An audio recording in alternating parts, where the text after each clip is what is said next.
Among the labels on the supermarket shelves, you can now find those that say no MSG. Why does a major food company like Campbell's, for instance, feel it necessary to let you know that some of their products contain no MSG?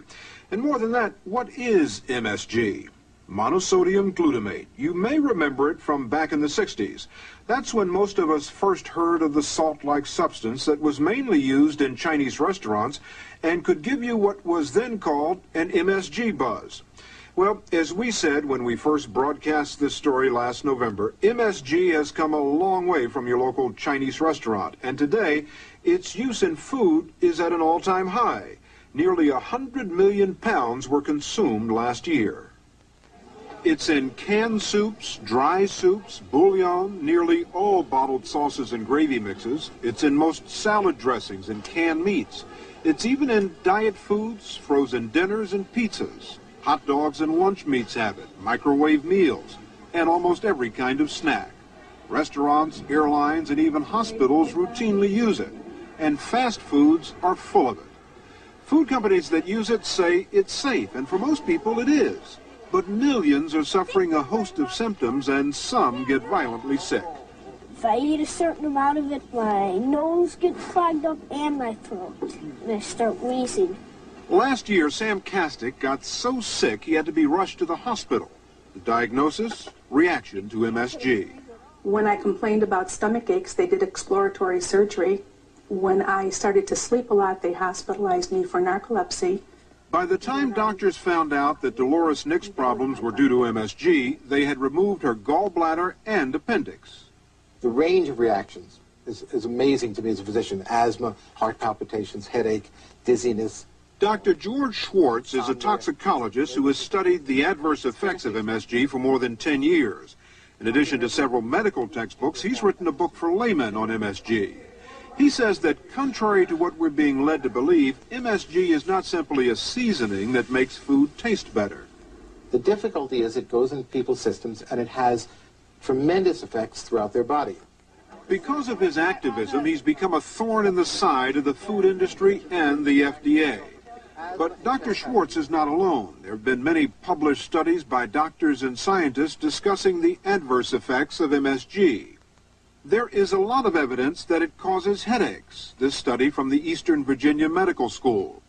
According to other studies, MSG can cause swelling as well as chest pains, a burning sensation, and an overall feeling of weakness. Dr. Rafe Lara from the Harvard Medical School writes of dangers to children. Still, another report, this one from 2 Australian scientists, says it provokes asthma. And Dr. John Olney, a professor at the Washington University School of Medicine, who has published more than 200 studies and papers, says that his 20 years of research with laboratory animals shows MSG is a hazard for developing youngsters. I think it definitely poses a threat to infants and children. I think it poses a threat of causing irreversible brain damage to immature humans.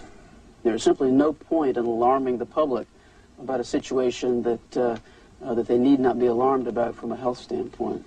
That's been the position of the Food and Drug Administration for the last 30 years. Michael Taylor is the newly appointed Deputy Commissioner for Policy.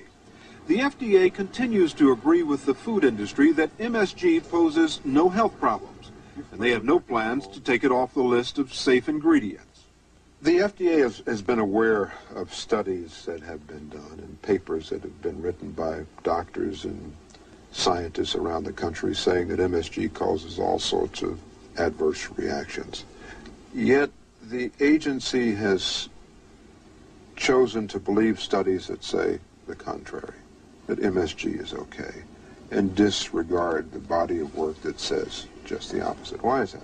Well, your question suggests that there's some equal balance in the scientific literature on this question. That's simply not the case. There's a very large volume of evidence, scientific studies conducted around the world that demonstrates that these very broad kinds of reactions simply are not attributable to MSG. So these people who have these reactions, it's what, psychosomatic or something? There could be any number of explanations for the reactions that are being reported. Why else would someone be so devastatingly sick And when you eliminate it, you're so well. And Dolores Nick's doctor told us that when she stays off MSG, she feels fine. But for years, before they knew what her problem was, it was disabling for her. I never knew when I would collapse. I knew that something was shutting down on me, but when you are just laying there and you're unable to talk, I often wondered if I was ever going to come out of it. It was terrible. It's like I'm a dynamo, really, when I stay off this stuff. So why doesn't she just stay off it? It's not as easy as it might seem. Pure MSG must be labeled. That's an FDA regulation. The problem is, a lot of food companies mix it with other ingredients. It can be hidden under a variety of different names, like sodium caseinate, autolyzed yeast. Even natural flavorings can contain it. It's always in hydrolyzed protein, and it shows up in some foods you'd never dream of, like tuna fish. So you can come into a supermarket and read the label. If you read the label on this, if you don't know that it's in hydrolyzed protein, you think you're getting tuna fish that has no MSG in it. That's right. And it has MSG in it. Right. At present, there's no limit to the amount of MSG that can be put in food. And because it's added under different names, you can get several doses of MSG in the same product. So unless you know what to look for, you could have a problem. Sam, take a look at this one. I think you can have this. Sam Kastick and his grandfather Rich had no idea that the food in their supermarket could be a health risk. Ooh, natural flavoring. Can't have that. But when Sam was hospitalized with a severe asthma attack, the doctor said he was reactive to MSG. And almost everything he'd been eating had MSG in it. Well, can't have that. Why are we hearing about this now? I mean, we used to hear what people used to call the Chinese restaurant syndrome. People would get an MSG buzz, and then it sort of went away. But now all of a sudden we're hearing about it all over again. If you look at the 1960s, when you first heard about that, probably 10 to 15 times the quantity of MSG is now being added to our food. Why so much more now? Flavor enhancement has gotten to be big business. Let's say you and I form our own company, and we have a big vat of our soup right here, and you put in 20 chickens and 10 heads of celery and, you know, things of that sort. Okay, now what if somebody comes along and says, forget about your 20 chickens, put in 10 chickens. And instead, put in a pound of this stuff, and you're going to get a very similar flavor profile. And this stuff will cost less than This stuff chickens. costs less than $1 a pound. Chickens are expensive. MSG is cheap. Are there other reasons for using MSG besides the economic bottom line? We thought that was a good question, but a host of major food companies wouldn't answer it. Heinz wouldn't. The makers of Chef Boyardee refused. Progresso said no. Accent, no. The Lipton Company refused. The Campbell Soup Company also said no. We then turned to the Glutamate Association, an organization that promotes the use of MSG. They told us there's nothing wrong with MSG, it's perfectly safe to use. However, they wouldn't talk to us on camera either. They did give us a list of 5 doctors. One of them was Dr. Fred Atkins, an allergist, who wanted us to know he doesn't represent the Glutamate Association. What is it that MSG does in food? Why put MSG in food? It's described to be a flavor enhancer so that it improves the taste of certain foods, supposedly. It makes it taste better. Right. Forgetting that it makes the food taste better. Put that aside. Are there any positive benefits from using MSG? I don't know of any, no. You don't know of any? No. Then why add it if people are getting sick from it? Well, I think it depends, first of all, are people really getting sick from it? And is it if some are, is it a small group of people or is it a large group of people?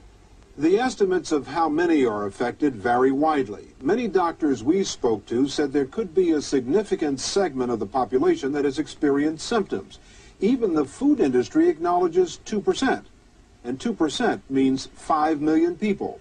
Dr. John Olney is convinced many more are at risk. I'm talking about risk to infants and children. That makes up a very large percentage of the population.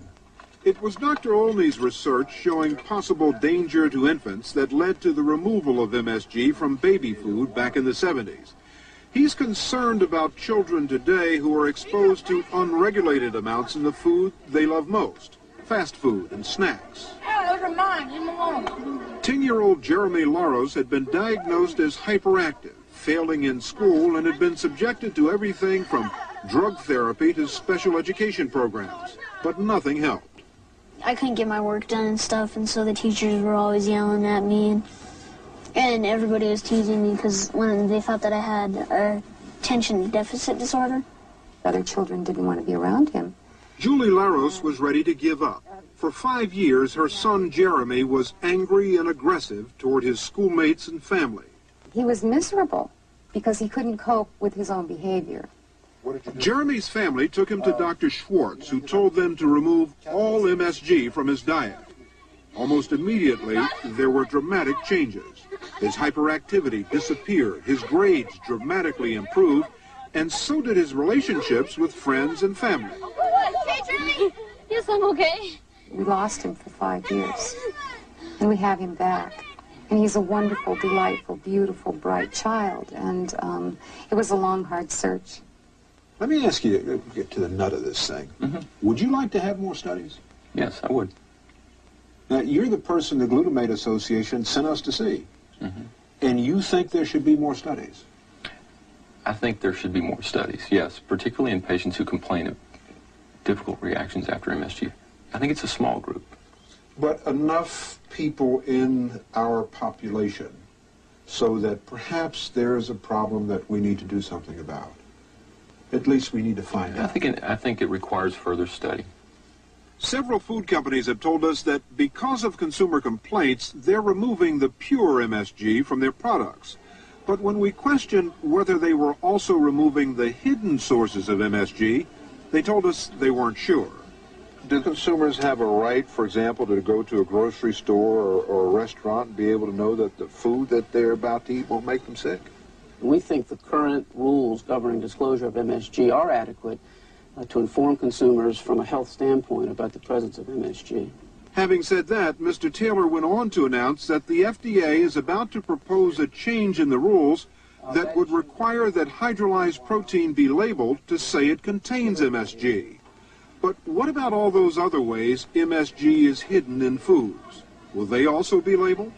You can see a label that says sodium caseinate. There can be some MSG in that. It will say autolyzed yeast. There can be some MSG in that. It can say natural flavorings. Those natural flavorings can contain glutamates, MSG. So, under the new regulation, the new law, will all of those categories have to say this includes MSG? When MSG is present in another food ingredient at significant and functional levels where the MSG is having itself a flavor-enhancing function in the product, the answer is yes. I'm not prepared to tell you with respect to each of those examples that that's the case, but that's part of what will be resolved in the rulemaking process. The FDA says this process will take at least a year. In the meantime, what about the consumer who wants to avoid MSG? At least for now, you're on your own. When we recently spoke to the FDA for a progress report, they told us nothing's changed.